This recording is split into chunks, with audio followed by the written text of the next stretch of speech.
ये सब कैसे हो गया अम्मी? मुझे तो पता नहीं चला बेटा। अचानक से शोर उठा, जाके देखा तो सैफ साहब को लेकर जा रहे थे। अदील साहब ने कहा कि मैं तारा को संभालूं और फौरन तुम्हें फोन कर दूं। राहा और अदील साहब गए थे लेने। और ये रिश्ता? बेटा मुझे तो खुद तुम्हारे सामने ही पता चला। तारा से मेरी इस बारे में कोई बात नहीं हुई, और अगर ये सैफ साहब की ख्वाहिश थी तो तुम तो समझदार हो। तुम्हें एक ना एक दिन तो अपनी एकतरफा मोहब्बत से दस्तबरदार होना था।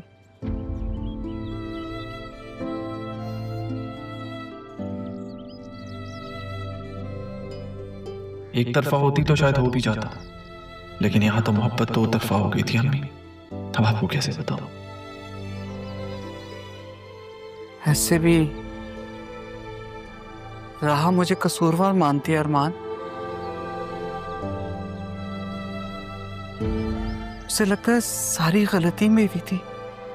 मेरी पोस्टिंग हो गई अम्मी, लेकिन सरकारी घर मिलने में कुछ वक्त लगेगा। तब तक हम किराए के घर पे रह लेंगे, लेकिन यहाँ से जाने का वक्त हो गया। नहीं नहीं अरमान, मैं तारा को इस हालत में छोड़कर कैसे जा सकती हूँ? इस वक्त तो सबसे ज्यादा उसे हमारी जरूरत है। एक ना एक दिन जाना तो था ही अम्मी। इससे पहले कोई और हमें जाने का कहे, हमें चले जाना चाहिए। कैसी बातें कर रहे हो बेटा? क्यों कोई हमें यहाँ से जाने का कहेगा? हम दोनों ने एक जिंदगी जी है यहाँ पर।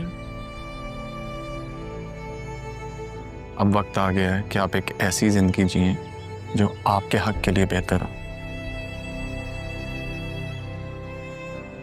आसमान, जाना तो होगा, ये बात तय है।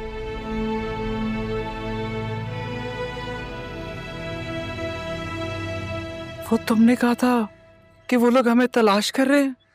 हमें नहीं, आपको। मेरा तो शायद उन्हें पता ही नहीं। नहीं, वो जानते थे कि वो सब जानते थे। जब उन्होंने मुझे घर से निकाला था, उन्हें पता था मैं मां बनने वाली हूं। तो उन्हें इस बात का तो अंदाजा होगा ना कि मेरी औलाद मेरे ही पास होगी।